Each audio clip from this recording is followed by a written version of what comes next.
Hey, what's up, everybody? Welcome to the La Vida Loca Cruise podcast.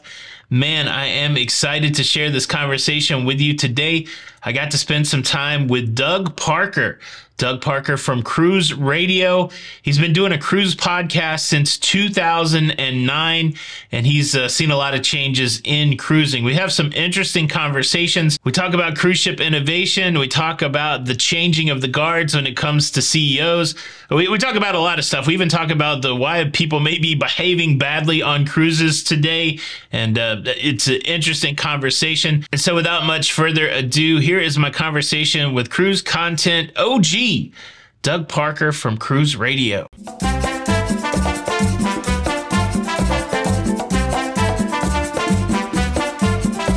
Well, look who we have here. Doug Parker from Cruise Radio, all the way from Jacksonville, Florida. Doug, how the heck are you, man?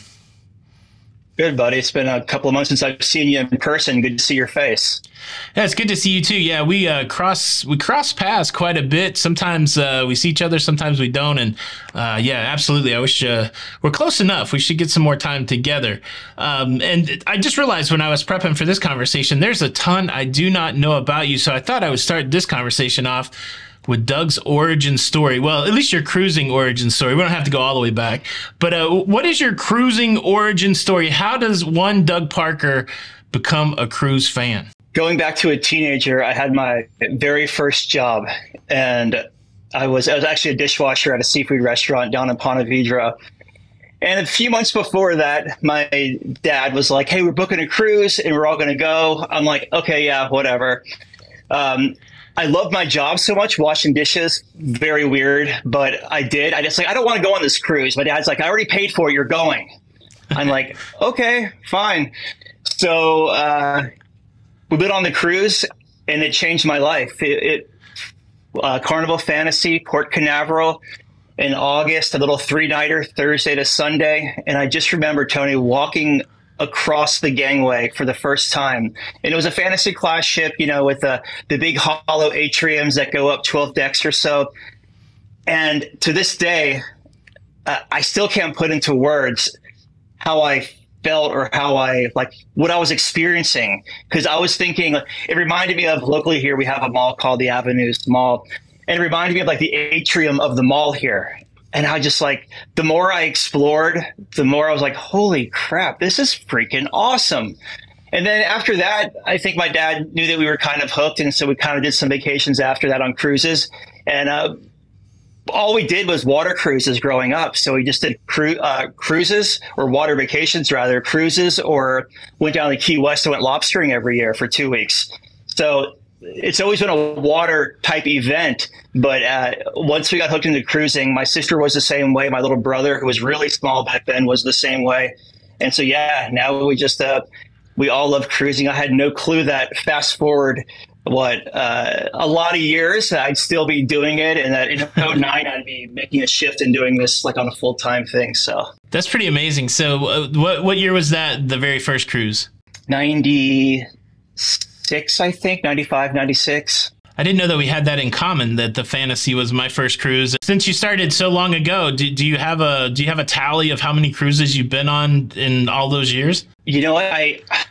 I stopped keeping track. I will tell you this. I have the sign and sale cards from all the cruise lines, and they're grouped in 50 each, and I have 3 of them right now. Oh, wow. So I have 150.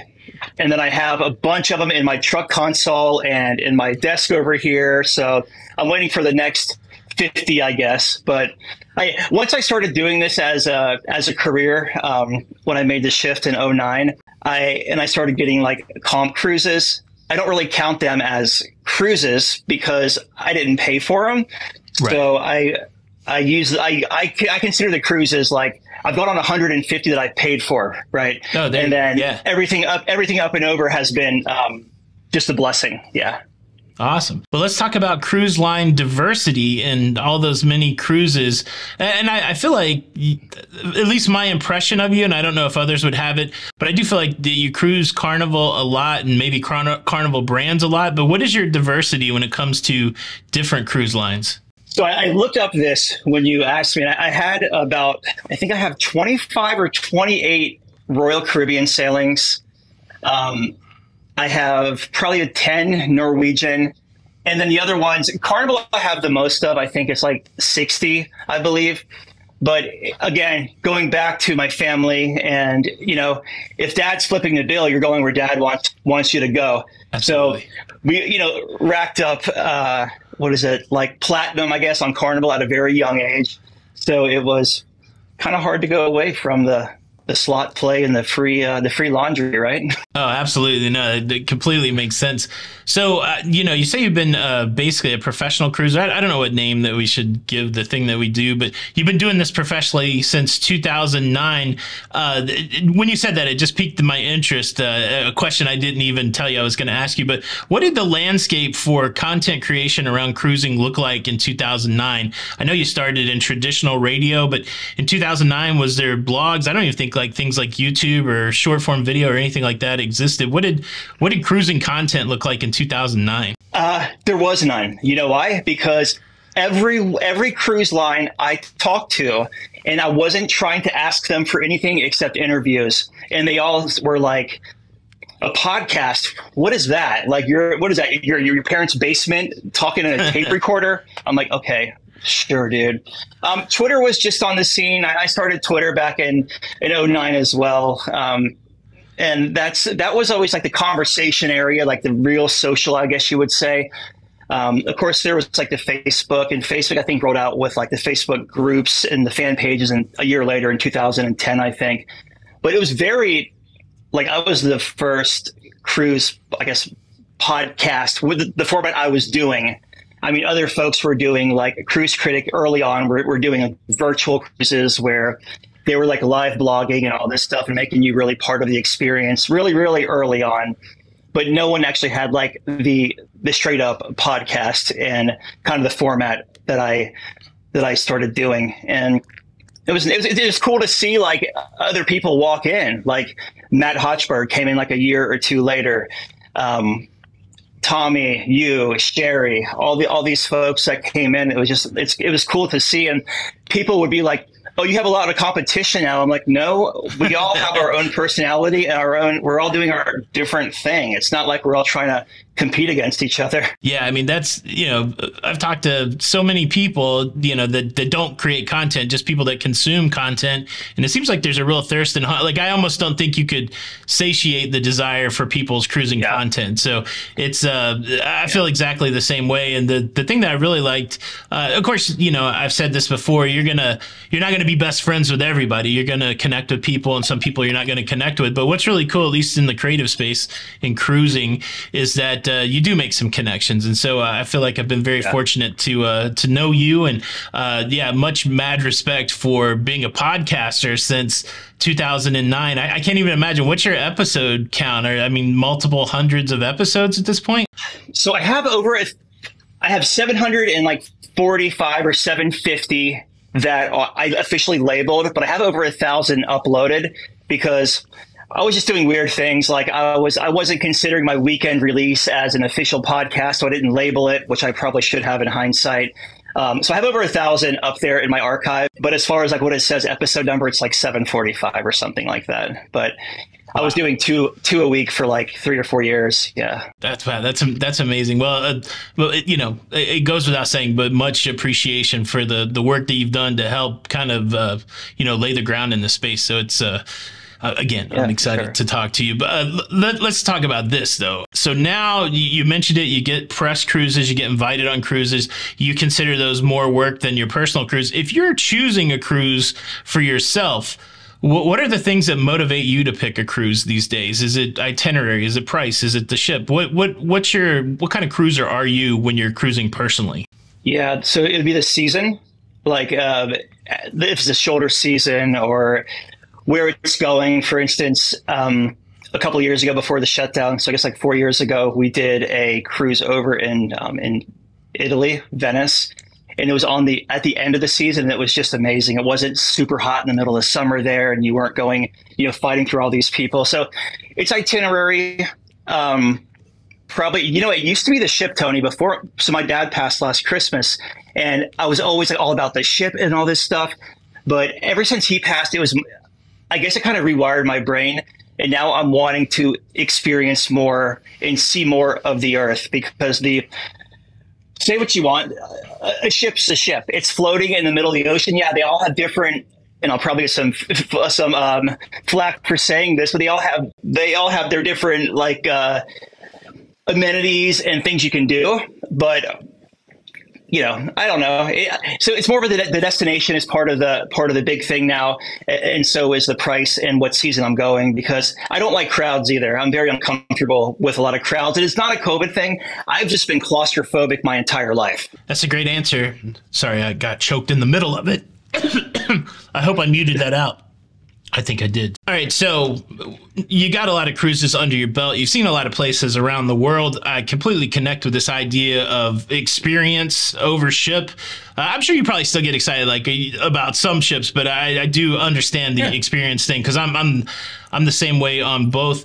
Bucket list. So, what would be your ultimate place to travel to? What would be your ultimate experience that you haven't been able to do to this point? So going into this year, it would have been Hawaii, and it would have been the Great Barrier Reef. I want to snorkel around there. And then I got to go to Hawaii just randomly because my buddy, his wife's parents said, "Hey, we have the timeshare out in Maui.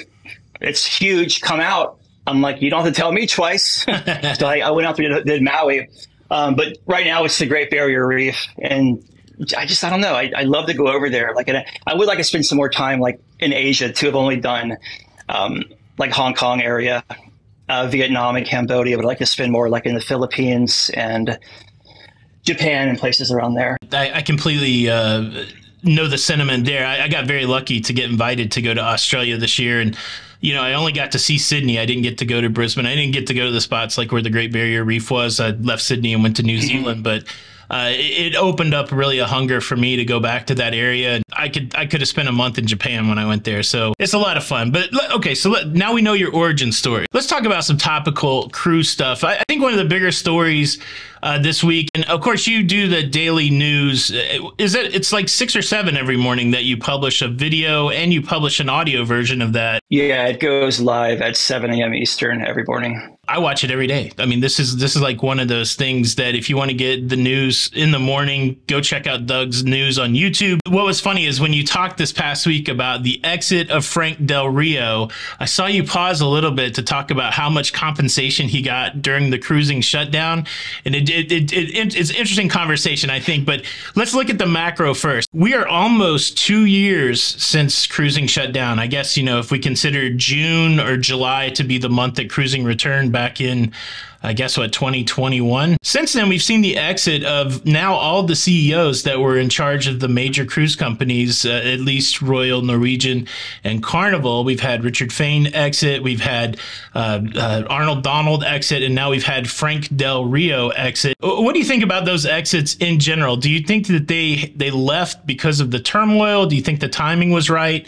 I feel like all three of those guys did a lot for the cruising industry, but now they're gone. So what do you make of all that? So first off, I think that new blood is good. I think change is good. I think at the end, it matters if the decision makers make the cruisers happy, because the Norwegian's been doing a couple of things. This is aside from Frank, or it might be part of Frank, I don't know. But Norwegian's been doing some things that have really had a lot of people canceling cruises. I mean, I had probably a dozen emails over the past 2 months of people canceling their NCL sailing and going over to Royal or going to Carnival or Celebrity because they were just fired up with the different things they were doing. Now, that aside, I'm not putting that blame on Frank, but I think that Frank I'm pretty sure he was supposed to be starting his exit because his contract was running out, and it was supposed to happen during the shutdown. Of course, we didn't know the shutdown was going to happen, but he was going to kind of bow out gracefully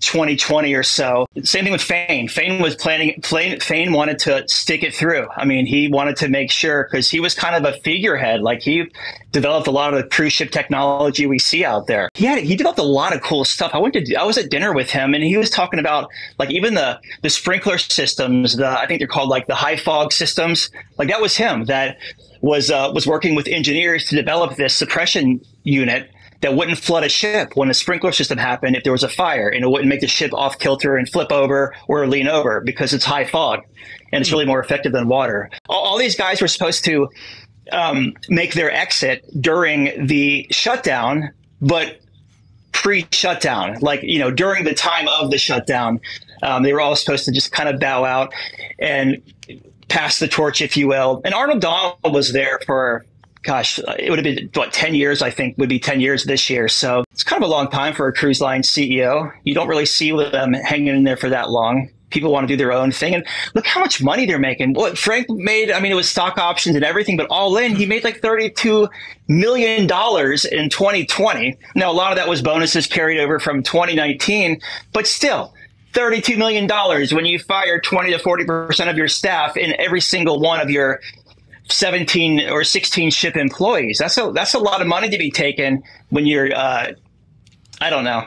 I have my own, I don't want to opinionize anything, but I have my own thoughts on all this. But I think it's a changing of the guard. They have a shelf life. And I think that things are we're back up and running now. So these cruise lines and these executives can make their exit and not, they can say, we led you through the restart. Hell, they can write a book, have a movie about them, whatever, because look what they've done. I mean, regardless what you say or how you want to characterize them, they did some crazy stuff, man, for not taking any kind of outside money from anyone. A lot of the CFOs and stuff too, are the unsung heroes there, but it's just crazy that financing and getting $34 billion in loans.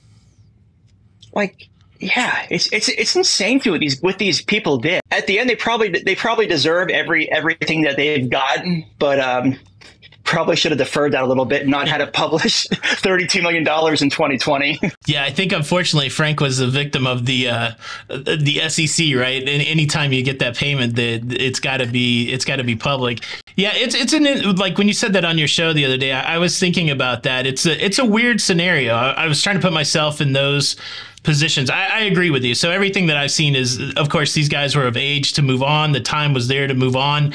I do respect the fact that they stayed through the shutdown, right? It would have been an easy time to, just cut out. Yeah. Well, this looks bad. I'll see you guys later. I did my time. I'm taking my money and I'm going. But it is an interesting thing. Like, I do believe in taking care of people. I believe that the best forms of leadership are benevolent leaderships where you're really looking out for your people. But it's such a weird thing in the corporate world is that sometimes you really have to look out for yourself. And, it's what I have been willing. I mean, he was getting a lot of money, right? But maybe I don't have a perspective on what $32 million looks like. But say I was making $120,000 and I could save somebody's job by cutting 30% of my salary. I don't know that I would have had the ability to do that, right? Because you get in, especially in such a tumultuous time, like, well, maybe the world doesn't start back up again. Maybe this company goes bankrupt. And if I can get my big pile of cash, maybe I should get my big pile of cash. I'm not saying whether it's right or wrong. I just think it sparked an interesting thought in me. Like, is it all relative, right? Would everybody take a 30% pay cut, or is the amount of money that guy have so exorbitant that he should have taken a pay cut? I think it's like you said, it's just us forming opinions, but to me, it's an interesting conversation. I don't know what I would have done in that circumstance. I don't know. I can tell you that when the shutdown happened, I have one full-time employee, Sarah, and I took advantage of the small business loan I have never told anyone this, so I'm telling you, but I guess everyone knows now, but I took $40,000 a loan, and I set it aside for Sarah's salary. I set it aside I paid off my studio lease for the year and my hosting services for my podcast and my website through the year. This way, if stuff hit the fan, I was able to at least say, hey, look, at least I have Sarah through the end of the year. I have my studio and I can still work and have a running website. Now, very fortunate because it was kind of a springboard for me about halfway through the year with, I guess I don't want to call them competitors, but colleagues were let go from Cruise Critic, Cruise Line, all of this. So all these, the CNN, the Foxes, the Good Morning Americas were all coming to me. And I was speaking with them, and normally it would be a spokesperson from Cruise Critic, but they didn't have anyone. So it was a blessing. I got my name out there a little bit more. So things kind of turned around. But I know I was acting very selflessly during that because I was worried about when you have people working for you. We all look at it different, but that's someone who's relying on you. Like they have a family to feed or whatnot, and then it kind of. Gosh, if you default on them, me personally, it would put me like in some kind of depression, probably. I think it's that conversation, an amazing conversation, honestly. And I think that it's great that you did that. It really is an interesting conversation for people to study small business versus big business. Because I've worked in these corporate environments. I worked for a Fortune 500, and it's wild when it gets to the point of where you're cutting expenses. One of the easiest expenses to cut is labor. And so you'll sit in these meetings and they'll be like, all right, well, we have to cut X amount of dollars in labor. And they don't even think about people anymore. It's just numbers on a piece of paper. And the only time that you would think about it as people is if somebody suggested that they cut you or cut your salary. So it's pretty wild because as a small business owner, completely what you're saying, I pay my sister to write on the website.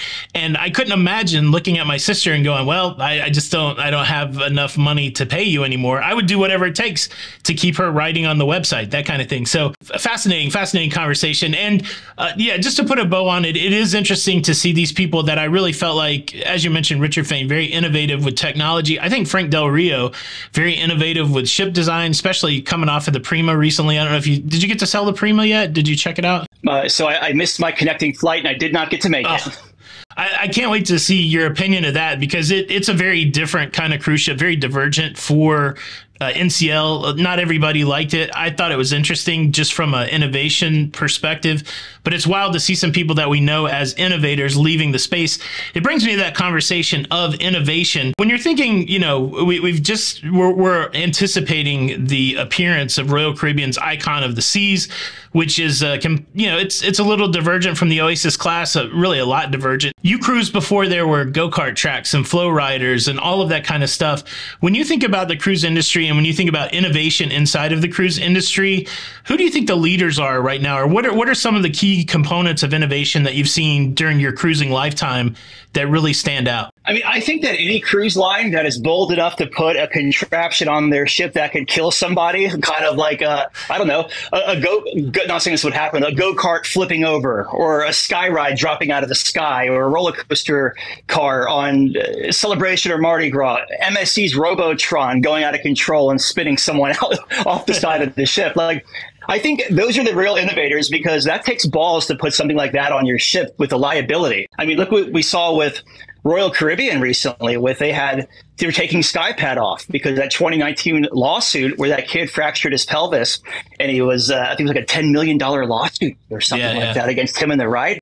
As far as like the innovators out there, I don't know. I mean, I guess you have Royal's always been the front of the line, but I will say I'll probably give NCL an edge just because I just like I like everything about their ships. I like the go-kart rides. I don't know. Like it's this is probably an unpopular opinion, but to me it goes back to I go on a cruise unless I'm there for work to decompress for the most part. I'll still do my news briefs and stuff out there, but I just want to have a connection with the water. I want to sit on the back of the ship or on my balcony, have a nice meal. Like, to say you could skydive on a cruise ship or zip line or whatever. Yeah, it's cool. And it has its crowd. I probably sound like a really bitter old person right now. And I'm really not. But it's just like, I thought of this back in my 20s when a lot of this started coming out. It was just like, it's cool. Yeah. But you can do it on a cruise ship, but I think it also takes the real estate away from things that people enjoy from the water, right? Like look at the go-kart track on Encore. Like that was Spice H2O. So now you're having to deal with the go-karts, which is really fun. I do like the go-karts. I love them. It was like my childhood thing too. We had go-karts growing up. We'd race them and flip them and everything. I think with these more new contraptions that kind of come on board, I think it's taking away real estate of why people like to cruise. Again, we're just talking opinion here, you know? Oh, for sure. No, that's what I was going to say. I mean, that was going to be my qualifier. You don't sound like an angry old man to me. To me, the beauty of cruising is that we can all cruise the way that we like. And I think there's plenty of cruise options out there so that we can get those things that we like. I was going to circle it back around. One of the things, whenever I got so excited about going on my first Oasis class cruise ship, Oasis of the Seas, I remember posting content about that cruise ship and talking about how much I love it.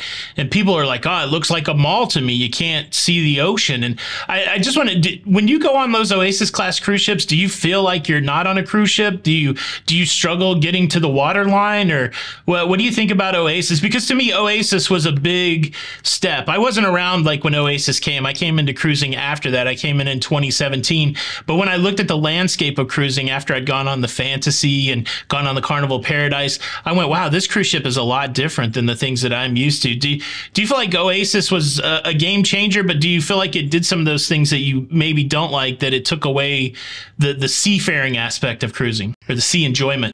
Yeah, no, it was definitely like when you go on one, like I didn't feel like when I went on Oasis back in '09, I think, I didn't feel like I was on a ship at all. In fact, except for the patio, what do they call it? The boardwalk back there. That's the only real connection with the water on that ship.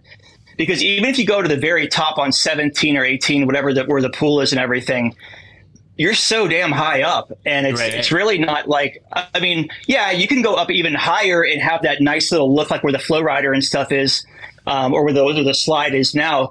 But I feel like it did kind of take the connection of the water, which was kind of nice to see, like when Norwegian came out with the Breakaway class and the Breakaway Plus class, where that outdoor promenade on deck 8, you know, where you could actually go out there and whatever it's called now, it was like Margaritaville at one point, and then the other side where the Beatles play, the Beatles tribute band on the outside area there, and kind of the cab, just kind of walk around. That's why it was nice. And Princess, where the Royal class rolled out, it was nice to see. Princess kind of did the same thing too, not with the outdoor venues, but made that nice midship promenade walk around, like kind of like what Carnival's had pretty much all along. But these ships, as they're getting bigger, they were losing the feel of the water, and it seems like almost the other cruise lines were like, okay, well, the Oasis is really kind of, this whole class is taking the water view away. You're turning around now and looking at, like, look at Princess Cruises with their new Sphere class ship, and both sides are this big bubble on the side, a big glass pane, a bubble, whatever you call it, dome. Carnival with the Excel class, the Aida ships, the P&O ships, all the ships in that class, you're walking on deck 6, but you have a beautiful view of the water on both sides. So it's good to see things starting to come back. It's almost like the old pendulum, right? Like things are going away from the water views, and now they're coming back to the water views, because that's why you go on. That's why a lot of people, in my opinion, go on cruises for that connection to the water, because it is healing. It is therapeutic. No, I would agree. One of the nicest features of the Prima, at least, they carried over that idea of that decade, go all the way around the ship promenade, and you can really get out there almost at the water level and really have a connection with the water. So it's very cool. Just kind of, well, two more things to wrap this innovation conversation up. Did you get a chance to go on Virgin Voyages yet? I did a one-night thing with them a couple of years ago, right when they first rolled out. But it was a disaster then, because it was like the very, very first preview cruise. No one knew what the hell was going on. But now it's very encouraging seeing the reviews now and seeing how people actually enjoy it. I was down in Miami yesterday with Tommy, and he was like, man, I really want to get back on a Virgin cruise because it was spot on. So hearing, and I've interviewed people on the show that really enjoyed it. So I do want to check them out. And I think it's kind of alluring with the not offering like that many week-long sailings. Like I think it'd be cool to take a little 4 or 5 nighter on there where if I don't like it, I'm only on for a couple more nights. You're not stuck for a week. But I think I would like it now because it seems like they're really, with the new hires they've made and some of the changes and shows they've introduced, they seem to know what they're doing now for the most part. Yeah, I would love for you to try it out and then talk to you again, because I really feel like the promise of Virgin Voyages was, they were going to be a little bit innovative, a little bit divergent. And I think they accomplished that. And I think they accomplished that in a good way. So yeah, I would highly recommend it to you just for your professional. I would love to get your professional take on it, just to see what you think from that perspective. And then the final question about innovation is did it work? The amusement parking, I don't know how we would say it, but where we've seen a lot more of these thrill attractions, the roller coaster, go-karts, the flow riders, that kind of thing. It does kind of track with the explosion of cruising. If you're running right up until the shutdown, it was just huge increments of more cruisers going year after year.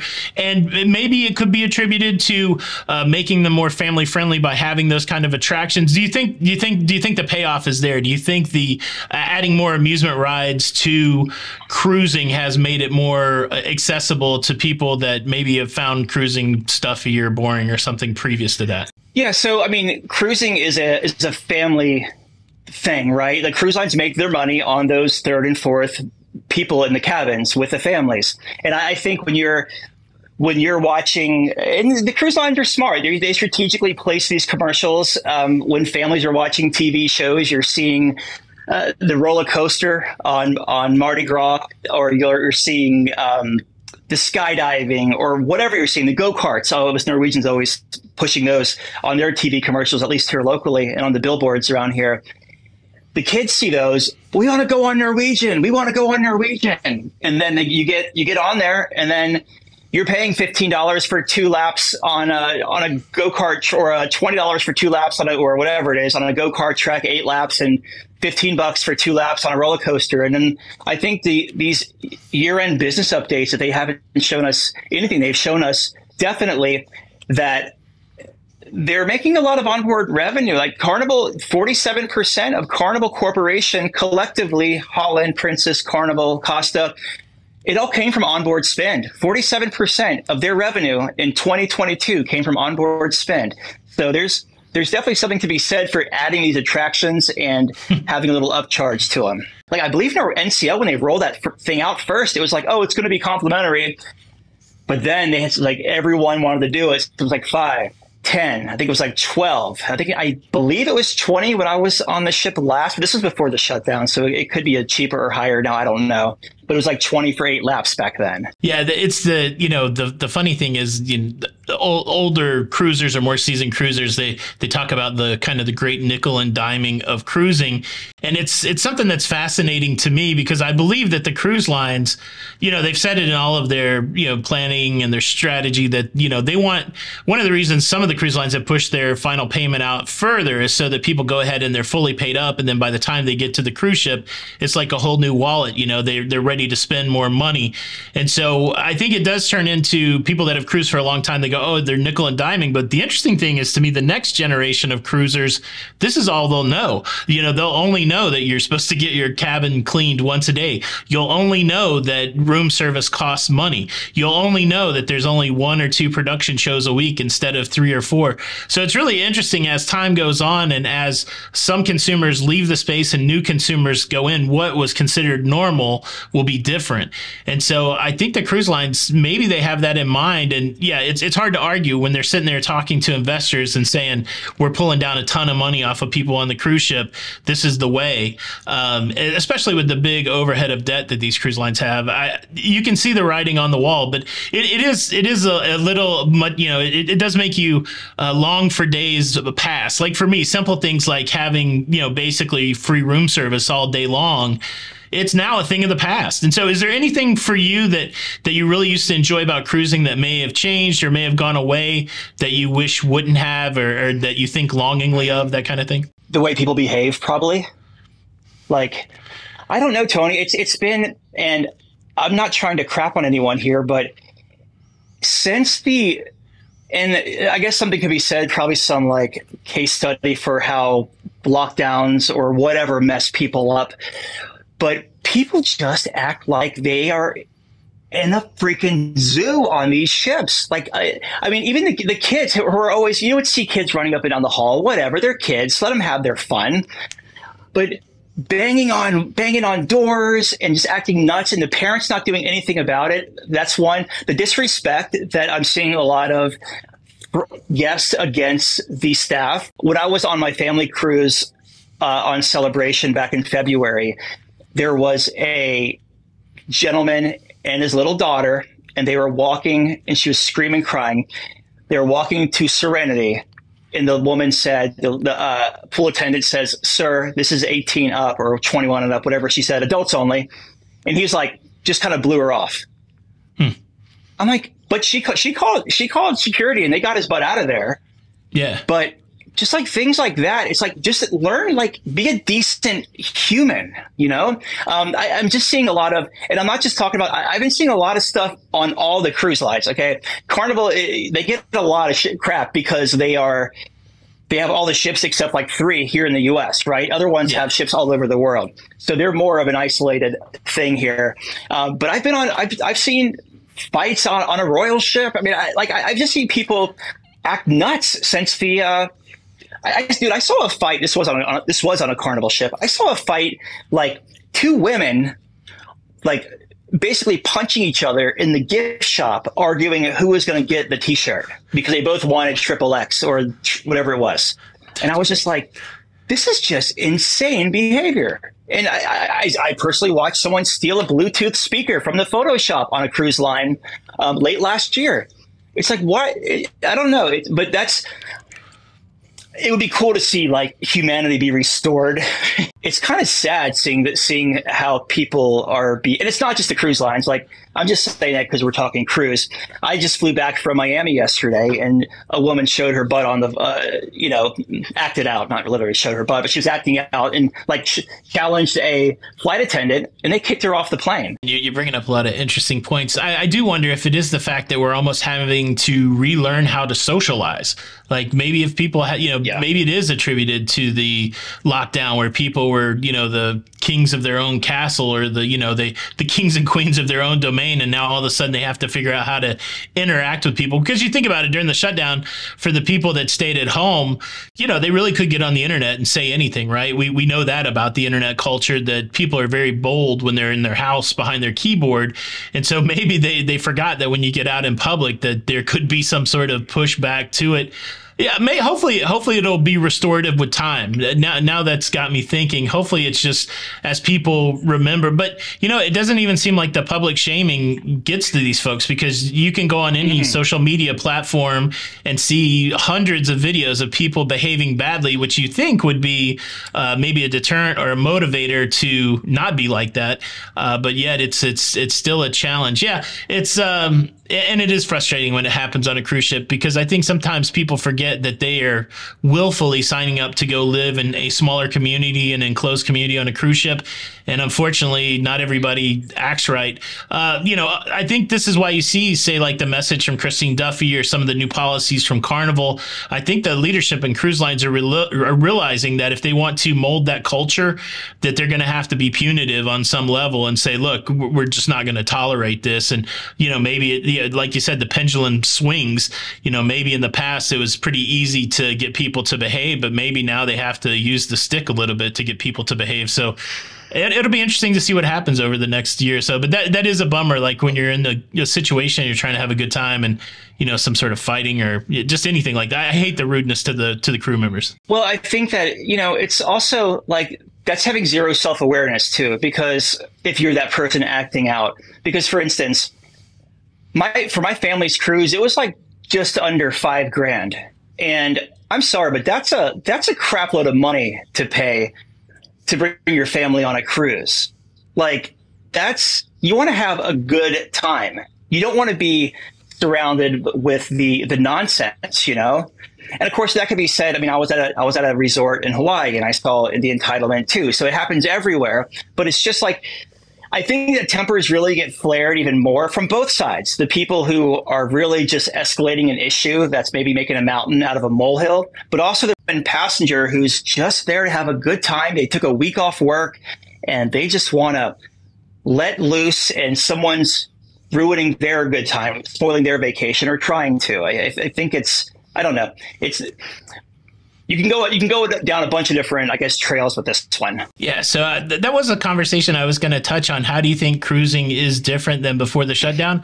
I think you've summed it up well there. We'll go lighter side before we wrap up the conversation. So cruise lines do a great job of doing included food. I mean, you got included food, you've got the main dining room, the buffet, and then you've got interesting included food, and then you have specialty dining. Carnival does it the best, I think, with Guy's Burgers and the Blue Iguana and all the things, Shaq's Big Chicken. This is my question. If you could snatch one fast casual restaurant from land or a fast food restaurant and put it on a cruise ship where you could eat it on a 7-day cruise and it didn't cost anything, what restaurant would you be plopping on Doug's Cruise Line cruise ship premium #1? Remember the place we went to, Tony, back in October of 2018, Four Rivers Barbecue? Yeah. Here in Jacksonville when you were driving through? Yeah. Probably that. They have like that's spot on. It would be cool to see some of and they would never do it, but like Holland America has this really kick butt Asian fusion restaurant called Tamarind. It's like $40 or whatever a person. That would be cool. I'm a huge seafood and barbecue fan, so like hooked seafood on Royal Caribbean would be cool. Blue on or not Blue. What the hell is it? What is NCL's seafood place called? Whatever it's called. Ocean Seafood Blue. Tower and the massive. Yeah, Ocean Blue. And or even like Seafood Shack on Carnival. Like I'd like to see some of that like be included, but seafood's very expensive, especially. Yeah. Nowadays, dude, we every New Year's Eve we buy a 10-pound case of what do they call it? Alaskan king crab legs from Tracy's Crab Shack up in not Anchorage, Juneau, Alaska. Juneau, yeah. We get them FedExed. Yeah, we do it every year. We have been for the past 5 years. We do it at my buddy's place in Salt Lake City, and then we go skiing for a little bit after that. And they just went up so much. Man, we were getting them for like 5 years ago, $30 a pound, and we just paid $104 a pound. Wow. Yeah. So wow. It's like seafood's expensive, so I can't be saying like what. But still, if it was my world, if I had one wish, what places could be. Or wishes, it would be like the seafood places being complimentary, because I do love some seafood. And some people are like, yeah, but sushi or seafood on a ship, how fresh can it be? It's pretty fresh. I've seen the trucks come up to the ship in Alaska, the fresh fish trucks. I've seen in Miami. Like the specialty restaurants are getting like premium stuff. They're not just getting a Cisco tuna fillet. I tell you what, I really like Zumi on Royal Caribbean. I think that fish there always tastes fresh, sushi wise. And again, you maybe eat it on the first or second day and not the 7th day, right? If you're worried about when the thing's being provisioned. Right, but yeah, I mean, I definitely think you can get good sushi. Now, that's a good answer. It'd be nice to be able to roll up and get a lobster roll or some, good shrimp or something, or any kind of seafood. So no. Well, Doug, I appreciate the time that you spent with us today. Everybody, this is Doug Parker from Cruise Radio. He makes so much different content. He's got, of course, the podcast that's been around since 2009. He has the YouTube channel. He's on TikTok. I think you're on all of the socials, right, Doug? It's just Cruise Radio, and they can find you. Yeah, pretty much. And Tony, before we hop here, I do want to say you mentioned it. I don't want to cut you off when you were talking earlier, but you said that you kind of jumped into the scene here in 2017, man. And like, if there ever was a testament to busting your ass and making something happen, you're a true hustler, dude. Like, I don't know, like anytime you even mention me on one of your things, I get a nice little lift, and it's first off, it's very sweet, and it's always a pleasure to do stuff with you. But just what you've done, man, is just a testament to, if you want it, you write those goals out and you just chase them. You could do whatever you want in this life, man. You're living proof of that, man. You're a great person.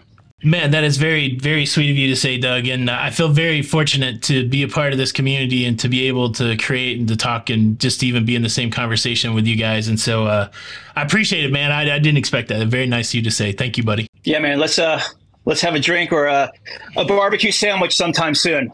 Yeah, maybe. You never know. Thanks, buddy. There you go. A great conversation with Doug Parker from Cruise Radio. Make sure you go follow Doug in all of the places. And also make sure you're following this YouTube channel, La Lita Loca Presents, for this podcast and much more cruising content. Of course, it's a different channel than our main YouTube channel, La Lita Loca. Are you enjoying these podcasts? Please leave some feedback in the comments below. Well, I'm going to get out of here. This is Tony for La Lita Loca, and until the next time, we'll see you on the Lido. Bye.